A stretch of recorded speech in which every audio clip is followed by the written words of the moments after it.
Bismillahirrahmanirrahim. Al-Fatihah wa ila hadratin Nabiyil Mustafa Sayyidina Muhammadin sallallahu alaihi wasallam.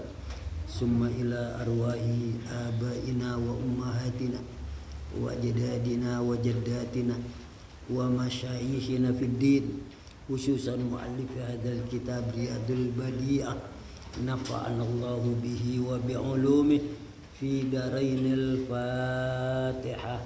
A'udzu billahi minasy syaithanir rajim. Bismillahirrahmanirrahim. Alhamdulillahi rabbil alamin. Arrahmanir rahim. Maliki yaumiddin. Iyyaka na'budu wa iyyaka nasta'in. Ihdinas siratal mustaqim. Siratal ladzina an'amta 'alaihim ghairil maghdubi 'alaihim waladdallin. Rabbighfir lana wa liwalidayna. Bismillahirrahmanirrahim. Alhamdulillahi rabbil alamin. Wassalatu wassalamu ala sayyidina Muhammadin asrafil anbiya wal mursalin wa ala alihi wa sahbihi ajmain. Subhanaka la ilma lana illa ma 'allamtana innaka antal alimul hakim. Rabbi israh li sadri wa yassir li amri wahlul 'uqdatam min lisani yafqahu qawli. Wa bisanadinal muttasili ila sayyidinal muallifi rahimahullahu ta'ala wa adaman nafa'a bih wa bi'ulumihi fi daraini amin wa qala. Sekarang apa nih? Kitabus Shalah. Kitabus Shalah ya. Balik. Halaman 41.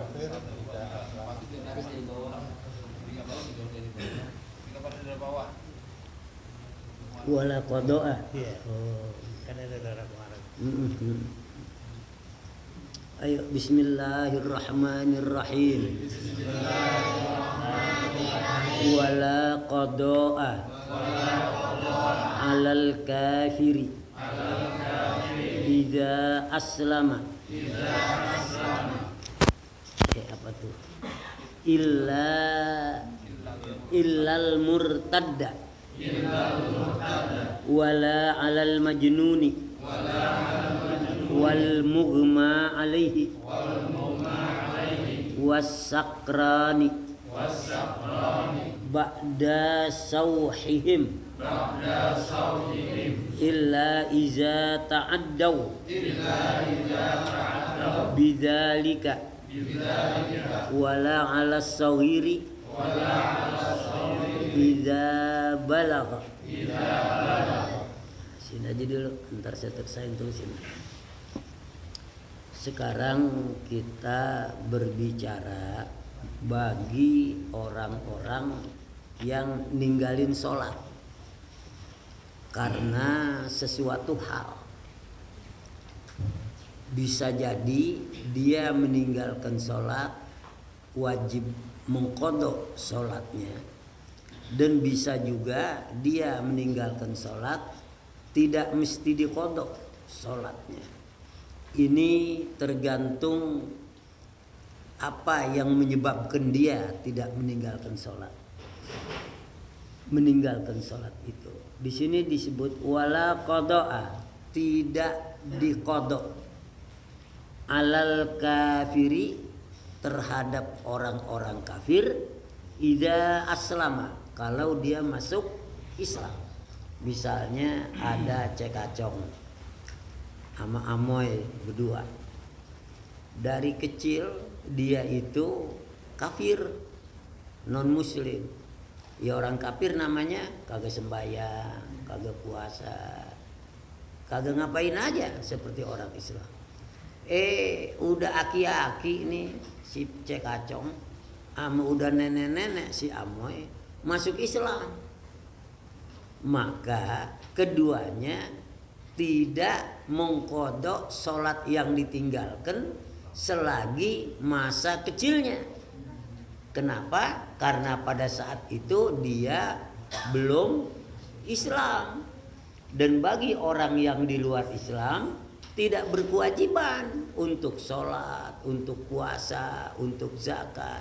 Oleh karenanya kalau dia masuk Islam walaupun sudah tua, maka seluruh pekerjaan orang Islam dari kecil sampai masuk Islamnya dia tidak harus dibayar, tidak harus dikodok. Bahkan dia itu kembali bersih seperti anak kecil. Seperti anak kecil. Andai kata masuk Islam seminggu dia mati, surga itu. Padahal dari kecil sampai aki-aki sampai nenek-nenek, ya kerjaannya tidak sholat, tidak itu, malah zina, malah minum mabuk, malah makan babi, ya tidak berdosa. Untung tuh kalau dia dari kecil non muslim udah tua masuk Islam, maka dosa-dosanya semua tidak ada, bagaikan bayi yang baru lahir. Kecuali illal murtadda, kecuali orang yang murtad. Bagaimana nih murtad? Dia orang Islam kayak kita nih, Islam. Kemudian dalam perjalanan hidupnya mengalami kolap ekonominya, dagang bangkrut, duit kagak ada, sakit-sakitan, ngambek. Ngambek. Ini juga banyak yang suka begitu, ngambek Tuhan disalahin. Ya. Kemudian dia bilang, wah saya nggak mau Islam lagi dah. Apaan Islam begini susah banget duit. Dagang bangkrut, dimodalin ambles lagi. Sakit kagak baik-baik. Habis bagaimana? Udah mulai hari ini saya tidak percaya kepada Allah. Saya tidak wajib sholat. Saya tidak wajib puasa. Ya sudah, dia melakukan perbuatan sebagaimana lazimnya orang non muslim. Ya. Dia apalah yang diperintah tidak dikerjakan, yang dilarang dikerjakan. Kemudian 5 tahun kemudian, 6 tahun, 7 tahun atau berapalah, sadar lagi dia, loh iya, kok saya keluar ya dari Islam. Padahal Islam itu agama yang benar. Saya takut kalau saya mati nanti bagaimana. Timbul kesadarannya, oh saya masuk Islam lagi dah. Maka orang seperti itu masuk Islam dengan cara mengucap 2 kalimat syahadat dari mula. Asyhadu an la ilaha illallah wa asyhadu anna Muhammadar Rasulullah. Kemudian sholat yang ditinggalkan, puasa yang ditinggalkan selama 5 tahun dia murtad, wajib diqadha. Dan semua perbuatan yang dilakukan tempo dia Islam dulu, dia haji, kemudian dia puasa rajin, dia sholat, murtad gugur semua, habis semua. Dari mula lagi nanti kalau dia udah mau kembali ke Islam. Jadi puasa yang 5 tahun dia wajib bayar, zakat yang 5 tahun wajib dibayar. Apaan lagi? Semua tanggung jawabnya di dalam Islam dikudu bayar. Selama dia belum bayar tidak diterima kembalinya ke Islam. Tuh, jadi kalau begitu mendingan cek kacang tadi dah. Dari muda nggak sembahyang nggak apa-apa, pas masuk Islam bersih dosanya. Lu bapak nyesel coba jadi cek kacang, ya kagak jadi, orang udah begini. Kita dilahirkan Islam nggak bisa. Maka oleh karenanya jangan sekali-kali murtad. Murtad itu ada 2. Bisa dengan ucapan, bisa dengan perbuatan. Dengan ucapan misalnya, kalau dia berkata, saya nggak percaya kepada Allah, udah murtad namanya. Atau dia berkata, kagak wajib sholat buat saya, murtad. Bulan Ramadan saya bukan ogah puasa, kagak wajib buat saya puasa, murtad. Itu dengan ucapan. Kalau dengan perbuatan, ada temennya nyembah berhala, dia ikut aja. Karena udah kesalnya dia sama Islam, dia nyembah kepada berhala. Dia nggak ngomong apa-apa, nyembah berhala itu udah murtad, dilakukan dengan perbuatan. Nah, hukumnya sejak dia murtad, semua pahala yang pernah dia peroleh gugur. Dan apabila dia kembali entah seminggu, setahun, berapa, maka dia harus mengucap 2 kalimat syahadat lagi. Maka dia harus membayar pekerjaan sholat, puasa yang ditinggalkan selama dia murtad. Tuh. Jadi jangan sekali-kali kita melakukan perbuatan murtad, baik dengan perkataan maupun dengan perbuatan. Hari itu kita ucapkan murtad, hari itu gugur semua amal ibadat kita. Nauzubillah min zalik. Jangan sampai kita melakukan itu. Wala alal majnuni, dan tidak kodok juga kepada orang gila. Dari kecil dia sehat, kayak kita dari sembahyang, ngaji, puasa, tahu-tahu gila, berobat 3 tahun baru baik. Setelah baik kembali lagi seperti kita. Maka semua pekerjaan yang ditinggalkan tidak dikodok. Enak juga nih kalau bapak mau gila aja. Belaga gila. Kalau belaga agak kena, dosanya 2 kali. Gila beneran. Ya siapa ada orang yang mau gila? Gara-gara menghindari ogah sholat, ogah ngaji, gila. Lebih bahaya. Jadi kalau kita jumpai orang gila dan kemudian dia sadar, orang tanya sama kita, gimana tuh sholatnya? Tidak wajib dikodok. Tidak, puasanya semua tidak wajib dikodok. Karena apa? Karena kata Nabi, rufi al-aqlamu an salasin, dibebas tugaskan orang 3. Pertama, anis sobiyi iza balago. Anak kecil tuh nggak sembahyang, kagak ngaji, kagak apa, nggak dosa sampai dia balik. Jadi kalau kita lihat anak kecil nggak sembahyang, jangan ngiri, oh, enak banget lu kagak sembahyang, lalu jadi lagi anak kecil. Jadi anak kecil. Yang kedua, anin naimi hatta yastaiqidha, orang yang tidur sampai dibendusin. Misalnya bapak tidur sebulan kagak bangun-bangun, tidur aja, ya nggak usah sembahyang, nggak usah puasa, nggak usah zakat, nggak usah ngaji, nggak usah ngapain, tidur aja. Lagi tadi kebablasan, kuburin lah. Emang ada orang tidur sebulan? Ya nggak ada lah. Tapi yang lazim, misalnya dia tidur setengah 12, dia bangun jam 4, sholat zuhur kagak? Kagak. Dosa kagak? Dosa. Kagak. Kan ditidur. Dia tidur ceritanya. Makanya kata Nabi, rufi al-aqlam an salasin, dibebas tugaskan dari kewajiban 3 macam orang. Pertama anak kecil sampai dia balik.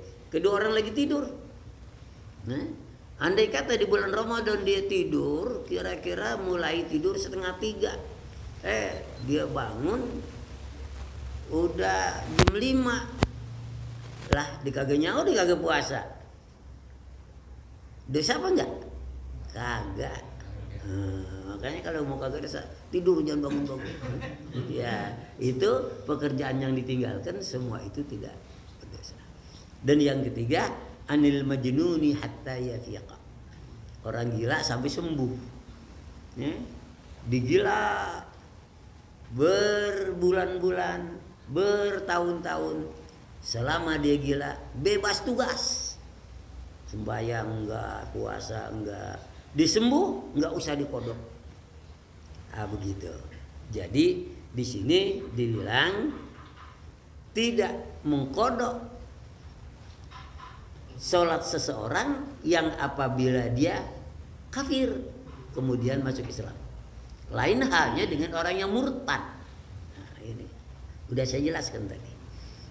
Dan juga tidak mengkodok orang yang gila. Pada saat gila dia meninggalkan semua kewajiban, pada saat dia sembuh tidak wajib mengkodok terhadap pekerjaan atau kewajiban yang ditinggalkan. Wal mughma alaih, ya. Dan orang yang epilepsi. Epilepsi itu kalau bahasa kita orang ayan. Orang ayan termasuk dihukumkan sama orang gila. Cuma kalau orang gila kan biasanya berkepanjangan. Epilepsi enggak, ntar dia sembuh, besok dia begitu lagi. Pada datang saat sholat dia ayan, ya udah, nggak usah digado. Mau 11:30 ayan, baik jam 3. Iya, nah baik asar di sholat, dia kan sudah baik. Dia udah sholat, dia ayan lagi. Iya, tetapi kalau ayannya itu memang ayan beneran bisa, sengaja ayan, nggak bisa. Iya. Misalnya kalau kesurupan bisa lebih dari 2 hari itu. Iya, kesurupan sama, yang penting akalnya nggak ada kan kesurupan. Orang kesurupan itu sambil nggak ada akalnya, tergolong orang gila. Orang kesurupan, kan orang kesurupan sama orang gila. Teriak-teriak. Kenapa? Ya dia kagak tahu, karena kesurupan itu istilahnya kemasukan setan. Akal manusia sempurnanya kagak ada. Kalau misalnya kesurupan, duit. Itu bukan kesurupan, ceburin di comberan orang. Kalau dikasih duit baik. Itu bukan. Kalau kesurupan itu orang maklum, wah ini kesurupan. Wah ini kesurupannya dari pagi. Baik-baiknya besok pagi lagi. Berapa banyak ini? Ya nggak usah dikodok. Ini kesurupan. Wasakran ba'da sahwihim. Ya. Dan orang yang mabuk kan termasuk gila itu. Ya. Ba'da sahwihim, sesudah sembuhnya, ya udah sembuh ya dari mabuknya, ya kewajiban lagi. Selama dia mabuk, dia nggak ada kewajiban. Ini orang mabuk. Kalau dia lagi mabuk, maka kewajiban sholat, puasa tidak. Tetapi kalau dia menjatuhkan talak karena mabuknya, dianggap sah. Misalnya mabuk ribut sama bininya, lu gue ceraiin, ya udah cerai. Jadi, loh kenapa? Kan kalau mabuk itu hilang akal. Yang lain boleh ditinggalkan, ucapan cerai jatuh. Kenapa? Hukuman buat dia, biar lu besok jangan mabuk lagi, gitu. Itu dalam kitab fikih dibilang itu namanya apa? Hukuman buat dia. Jadi kalau ada orang mabuk, mau tetangga mabuk, ribut-ribut cerai, yang denger bilangin, lu udah bukan istri lu lagi. Orang mabuk, emang betul mabuk, tapi untuk tolak sah. Itu dianggap hukuman buat orang mabuk, supaya jangan mabuk lagi.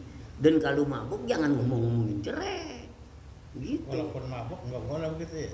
Iya, walaupun mabuk. Iya, kalau ucapan cerai itu nggak boleh itu ya? Iya, jatuh. Cerainya jatuh, artinya sah. Nah, itu dia nggak semuanya kalau ngaji nggak mau mabuk. Nah, biasanya kan kalau orang mabuk nggak sadarin diri. Kadang-kadang pulang mabuk, kemudian rak piring ditarik, pecah semua. Pas disadar nyeselnya setengah mati, mau beli gak ada duitnya, makan gak ada piring, lu rasa dah. Nah, itu semua dimaklumi sebab dianggap mabuk hilang akal, termasuk di sini dibilang. Tetapi dalam hukum menjatuhkan tolak sah, walaupun dalam keadaan mabuk. Ya. Illa idza ta'addau bidzalik, kecuali bila mereka sengaja mau mabuk. Ya, mau mabuk. Emang ada nggak ya sih mabuk disengaja? Kalau misalnya orang mabuk-mabuk minum-minum, mabuknya itu disengaja apa enggak tuh? Ya, sengaja. Ya? Sengaja. Disengaja tuh. Iya. Ya. Kalau mau mabok ya nggak Hah? minum. Kalau nggak mau mabok nggak minum. Iya. Kan biasanya begini. Orang minum itu ya dia minum maksudnya bukan mabok. Dia minum aja. Karena kebanyakan dia mabok. Sehingga maboknya itu kagak disengaja. Kalau misalnya orang yang kuat kagak mabok minum. Yang kagak kuat mabok. Bisa jadi sih orang yang bilang mabok disengaja. Lu minum. Coba jangan minum. Kan kagak mabok. Lalu dibilang, lagu minum sering kan. Bukan sekarang ini aja. Kagak pernah mabok. Nih mabok. Mungkin ya apalah alasannya. Nah, jadi bisa dikatakan mabok itu disengaja, bisa dikatakan mabok itu tidak disengaja. Ya. Nah, jadi hukumnya kayak apa? Di sini dibilang kalau dia mabok atau dia pingsan atau dia hilang akal karena disengaja, maka kewajibannya itu tetap berlaku. Yang dimaksud disengaja ini maksudnya apa? Ya kira-kira kayak apa ya? Apa contohnya ada yang bisa mabok yang disengaja? Tapi yang kalau yang dimaksud di sini apa itu? Apa pura-pura mabok? Hah?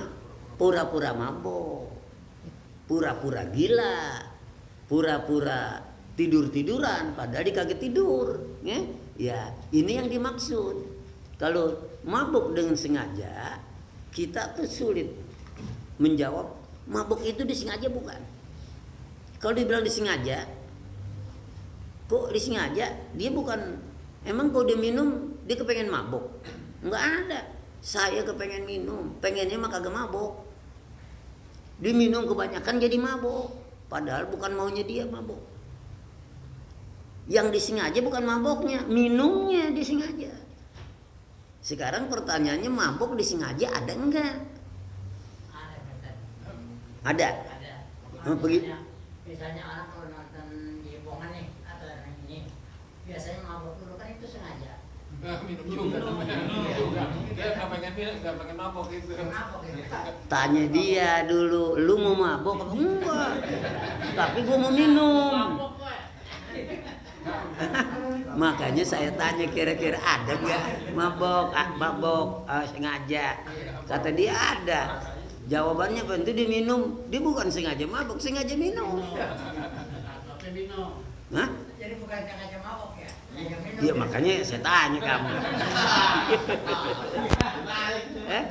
Iya. Pura-pura kali yang. Yang dimaksud di sini pura-pura mabok. Kan banyak orang mau ditangkap polisi pura-pura mabok. Polisi bawa ke rumah sakit, lihatin, oh kagak. Ada orang diperiksa pura-pura gila. Tetapi diperiksa dulu oleh tim medis, kagak gila, dia pura-pura. Nah yang begitu itu yang tetap aja kewajibannya wajib dilaksanakan. Misalnya apa? Ada orang udah zuhur apa? Dia kagak sholat, dia pura-pura tidur, bisa. Dia kagak bangun di tempat tidur, matanya nggak kedip-kedip. Itu tetap kewajibannya terpenuhi, harus dia lakukan. Ada minum belakang mabok, tetap wajib sholat.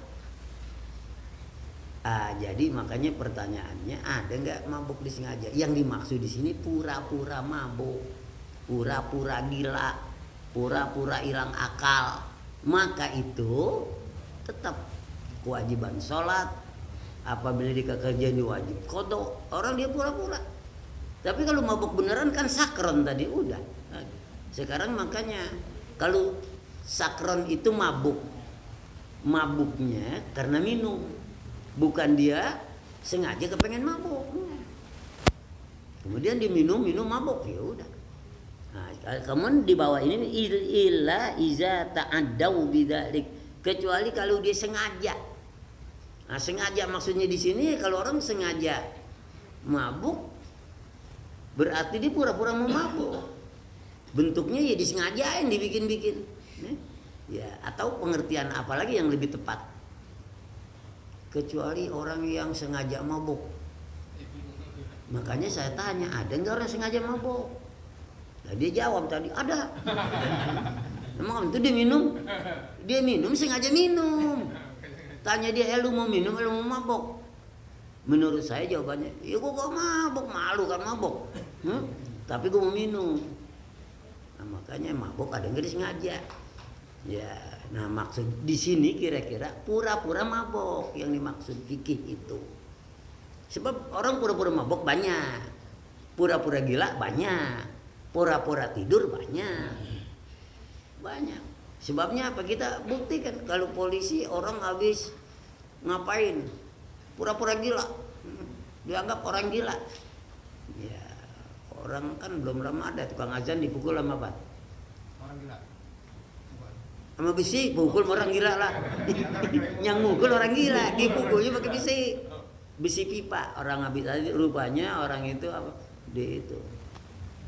Kemudian alasannya ya apa? Depresi.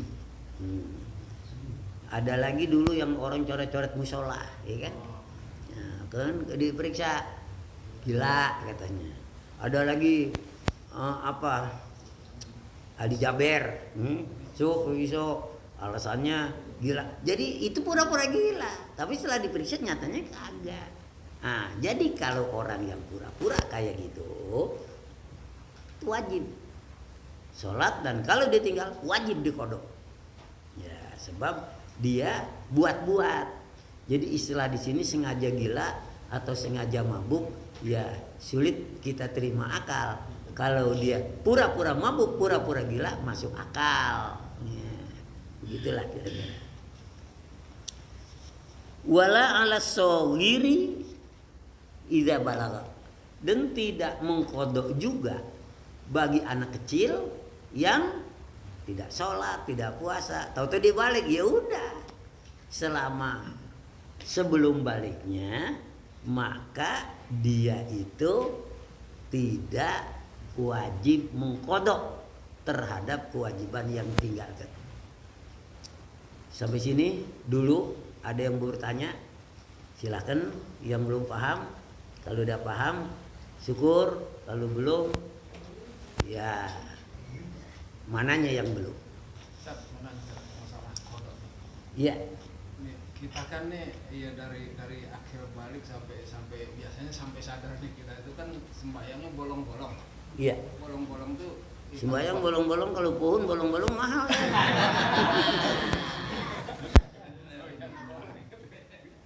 Misalnya itu Sebelum pernah dia sembahyang bolong-bolong.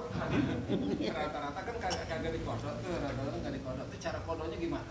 Ya, cara kodoknya kodo sholat. Usolli misalnya ditinggalin apaan? Zuhur. Iya. Atau sebulan ditinggal nggak sembahyang. Sebulan. Caranya habis sembahyang zuhur, kodok asar, kodok maghrib, kodok isya. Ntar habis sembahyang asar, kodok maghrib, kodok isya. Habis bulan gitu aja udah. Cara mengkodok. Ya benar lagi. Cara mengkodok bahwa kita mengkodok sholat kapan saja boleh dengan niat kodokan. Usolli fardhu maghribi salasa rakaatin kodokan, isya'i kodokan. Sebab dalam fikih ada sholat adaan, ada kodokan. Di sini dimaksudkan adaan itu sholat tunai, kodoan itu sholat bayar utang. Namun di kitab lain mengatakan mau kodok mau ada sama. Adaan bayar tunai, sudah.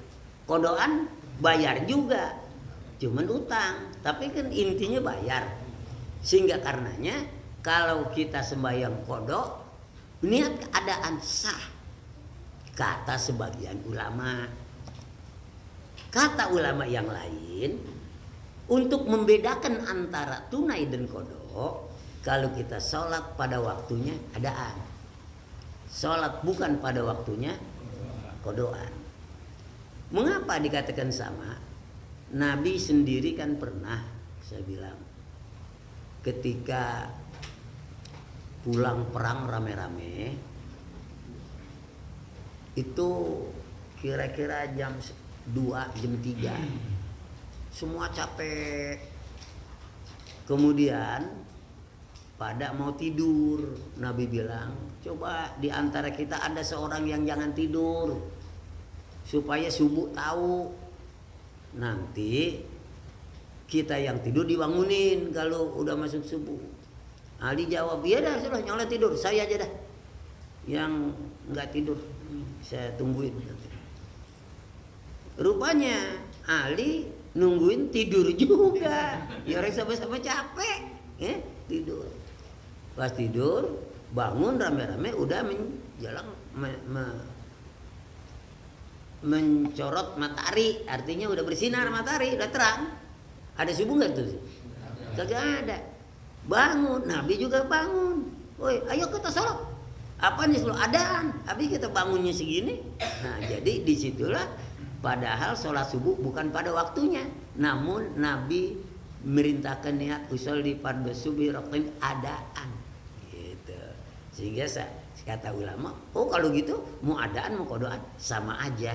Boleh, namanya fikih, nggak sama memang pendapat orang. Ada yang bilang begini, ada yang bilang begini, ada yang bilang pakai yang mana aja boleh asal ada yang berpendapat begitu. Jangan dibilang begini dia pendapat, biarin gue pendapat lain lagi. Oh lu kayaknya nggak bisa. Ribut seterusnya. Iya. Jadi kalau ada yang berpendapat mengatakan boleh, itu yang kita ikut. Ya. Sebab itu di dalam hukum ziroah, tanam menanam ada yang namanya apa sih dalam fikih saya lupa itu artinya apa. Modal seseorang, tanah seseorang. Nanti bukan ziroah ya, ziroah tanah. Saya udah ngajar di buku Fathul Qoribul Mujib itu. Kemudian ada seorang dia modal, dia apa, yang lain cuma tenaga aja bagi sama. Boleh? Ya boleh lah. Ada kaul mengatakan itu boleh. Gitu. Sama halnya bank. Bank itu rata-rata bilang riba. Sebab apa? Riba itu ada ziyadah yang namanya ar-riba iya ziyadah. Kita nyimpen duit di bank, taruh dah 100 juta. Sebulan lebih apa kurang duit kita? Lebih, yang dinamakan bunga kan? Nah, itulah riba. Kemudian sebagian ulama mengatakan itu bukan riba. Sebab Al-Quran mengatakan la ta'kulur riba ad'afam mudha'afah. Jangan kamu memakan riba yang sifatnya berdobel-dobel. Bagaimana? Itu bunga berbunga yang disebut dengan rentenir. Kalau itu bukan riba. Ini sebagian, tapi nggak mengatakan semua. Mengapa? Itu jasa namanya. Dia simpen duit kita, dia pakai, kemudian kita dibagi. Kan yang namanya bunga kecil sekali, 100.000 paling 10.000, nggak wajar sebetulnya. Cuma karena itu dianggap dia berbaik hati, ini sebagian ulama mengatakan, sehingga dia berikan kepada kita seperti 100.000 tadi. Artinya bukan ada apa mudah apa. Alasan kedua, ini yang mengatakan tidak riba. Alasan kedua, yang namanya riba itu kita minta, kamu mau pinjam duit saya ya? Iya, berapa? 100. Cuma gantinya terus 20, mau enggak? Tuh, jadi kita tentuin kan, kita minta. Ya karena saya kebutuhan apa, ya mau dah. Nah itu riba, kenapa kita minta? Di bank kita nggak pernah minta. saya taruh di bank nih, cuma nanti kasusnya sekian. Enggak, kalau diminta baru kena. Kalau kita kagak, kita taruh aja. Nanti sehingga kita ini ada bunganya kecil bener. Jangan kamu menyesali bahwa itu kecil sebab. Jadi orang yang nyimpan. Yang ketiga, bahwa sekarang ini kita belum bisa untuk tidak menyimpan uang di bank. Karena apa? Pemerintah tidak menjamin keamanannya. Bapak punya duit jual tanah 1 miliar. Berani nggak taruh di rumah? Kalau berani, ntar malam ada yang datang. Karena orang tahu Anda baru jual tanah. Untuk keamanannya, taruh di bank. Bukan kita pengen, tapi karena terpaksa. Apalagi punya duit banyak, taruh di rumah umpamanya. Ya, kan keamanan nggak terjamin. Yang kedua kita takut ada yang minjem, kata apa? Minjem lagi. Jadi dengan alasan itu, sebagian ulama, sebagian kecil, itu asal jangan diniatkan untuk uang itu lebih, nyimpen di aman, nyimpen di bank dengan niat aman, karena kondisi begitu.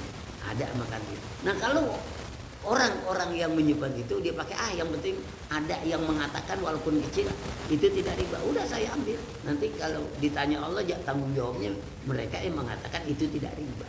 Jadi fikih banyak pendapat membuat kita lebih leluasa untuk memilih. Sehingga itulah Nabi bersabda, ikhtilafu ummati rahmah. Berbeda pendapat umatku jadi enak buat kita. Ya, memang contoh yang real sebetulnya. Misalnya, kalau orang haji ketika melontar jamarat, menurut madhab Imam Syafi'i madhab kita, afdolnya ba'dad zawal, tergelincir itu kita melontar. Ada sebagian lain madhab afdolnya gubail maghrib, sebelum masuk maghrib. Tapi bukan pendapat Syafi'i, pendapat orang lain. Ketika kita berada di pondokan, saya dulu, ya karena saya bermadhab Syafi'i, saya aja ke rombongan saya, ba'da zawal, ayo kita melontar, panas nggak apa-apa, kita afdol. Rombongan sebelah mengatakan, alah, itu madhab kamu kurang paham kali ya, kan di sini panas. Kalau madhab kami mah afdolnya entar mau maghrib, sebabnya adem. Saya dia dibayarin juga saya gak mau. Madhab saya mengatakan nanti enak adem. Kan selisih paham tuh. Membawa rahmah. Kalau misalnya bareng-barengan banyak yang mati di tempat melontar. Ada yang bagusnya zuhur jalan separoh, yang bagusnya asar jalan separoh, bagusnya dekat maghrib jalan separoh. Jadi lega. Itu salah satu hikmah yang Nabi bilang ikhtilafu ummati rahmah. Jangan kita gunjang ganjing soal hikmah, yang ini udah bawa cara masing-masing. Makanya ada berbeda pendapat antara mazhab, yang begini, yang begitu. Yang penting kita pelajari mana yang cocok, yang sesuai. Saya ikut mazhab udah selesai. Pengajian kita sampai sini. Cuma saya kemarin kepengen tahu, diapalin dia pelajaran di rumah, coba jelasin zuhur, asar, maghrib. Siapa yang bisa? Semuanya bisa lah. Tapi siapa yang mau menjelaskan? Masuk zuhur dimulai tergelincir matahari sampai bayangan lebih, asar bayangan lebih sampai terbenam matahari,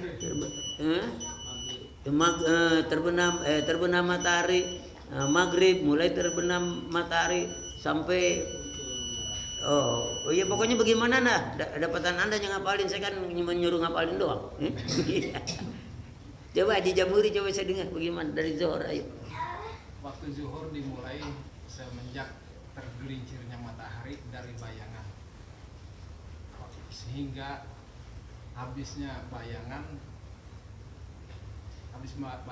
terus waktu asar habis bayangan kemana tuh bayangan habis?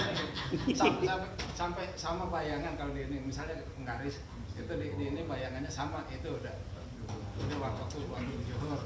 Nah lebih dikit dari bayangan itu waktu asar. Nah, habisnya waktu asar sampai Sapakul Mega Merah. Menuju Mega Merah itu. Matahari terbenam. Ya, bukan Mega Merah, mataharinya terbenam. Matahari terbenam gitu. Terus Masuk maghrib.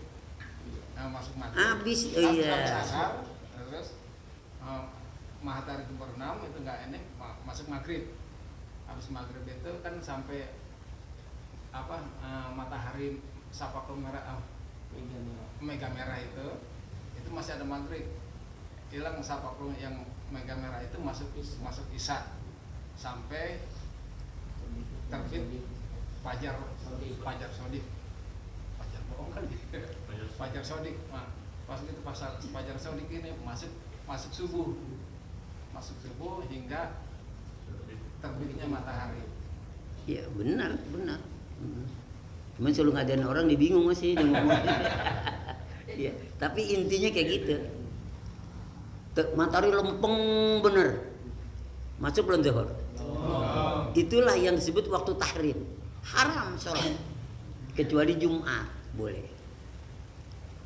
Tergelincir dikit mulai masuk zuhur. Sampai bayangan itu sepertinya. Bayangan sama dengan tongkatnya. Berarti habis zuhur.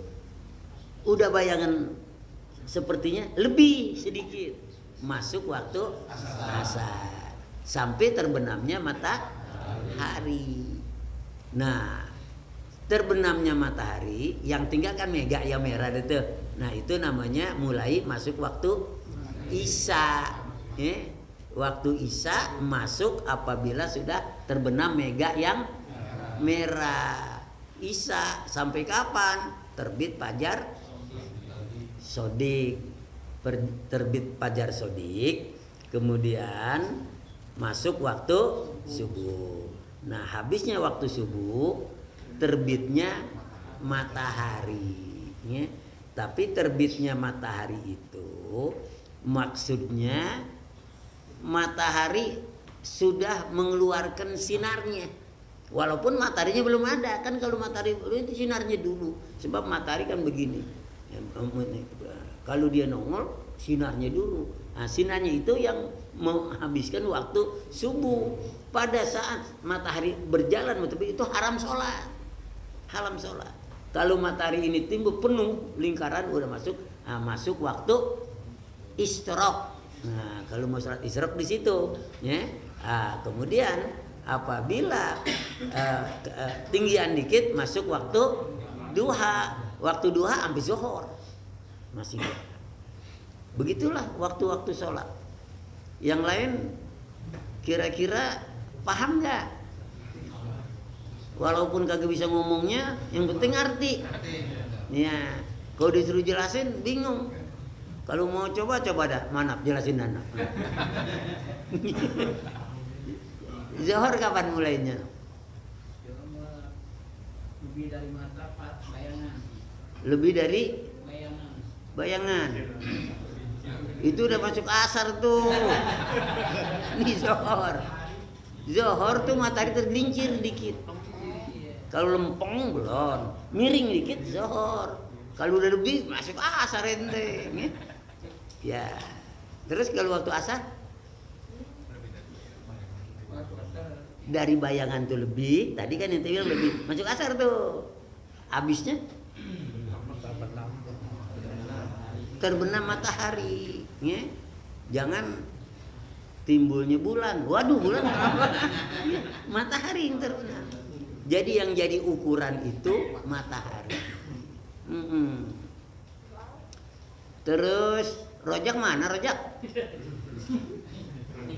Jak, kalau maghrib kapan masuknya dan habisnya? Iya, maghrib. Hah? Terbenam matahari. Masuk waktu maghrib. Sampai hilangnya mega yang merah. Udah segitu. Kalau siapa ente Isa, kapan mulainya? Dari mulai habisnya mega merah. Mega Merah. Mega Merah habis baru masuk Isya. Masuk Isya itu. Iya. Habisnya tuh Isya. Habis Isya subuh. Orang gila juga tak.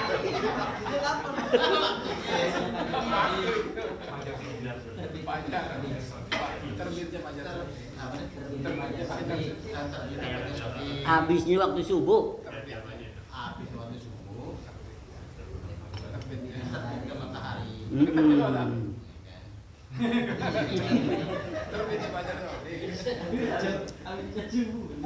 Iya, rata-rata sih emang Susah. ada yang bilang saya kagak tahu begitu, pokoknya waktu subuh saya sholatnya subuh. Ntar zuhur dah beduk saya sholatnya zuhur. Ya kagak salah. Cuma kalau ente lagi di hutan ente bingung. Bagaimana waktu zuhur? Gimana waktu asar? Oh, pagi jeman rusak lagi diwakil. Nah, jadi inilah ilmu ya, untuk kita ketahui dan jangan sampai kita nggak bisa. Ya udahlah, saya anggap paham. Ya. Cukup ya. Wallahu a'lam bisawab. Al-Fatihah. A'udzubillahi minasyaitonir rajim. Bismillah. Alhamdulillahi rabbil alamin arrahmanir rahim maliki yaumiddin. Iyyaka na'budu wa iyyaka nasta'in ihdinas siratal mustaqim siratal ladzina an'amta 'alaihim ghairil maghdubi 'alaihim waladdallin. Bismillahirrahmanirrahim. Alhamdulillahi rabbil alamin hamdan yuwafi ni'amah wa yukafi'u mazidah. Ya Rabbana lakal hamdu wa lakas syukru kama yanbaghi li jalalika wa adimi sultanik. Allahumma shalli wa sallim ala sayyidina Muhammad wa ala ali Muhammad. Allahumma anfa'na ma 'allamtana wa 'allimna ilman ma yanfa'una wa zidna ilma. Allahumma iftah lana hikmataka wansur alaina rahmataka ya zal jalali wal ikram. Allahumma arzuqna fahman nabiyyin wa hifdzal mursalin wa ilhamal malaikatil muqarrabin bi rahmatika ya arhamar rahimin. Rabbana taqabbal minna innaka antas samiul alim wa tub alaina innaka antat tawwabur rahim. Rabbana atina fid dunya hasanah wa fil akhirati hasanah wa qina adzabannar. Wa sallallahu alaihi wasallam Muhammad wa alihi wa sahbihi wasallam walhamdulillahi rabbil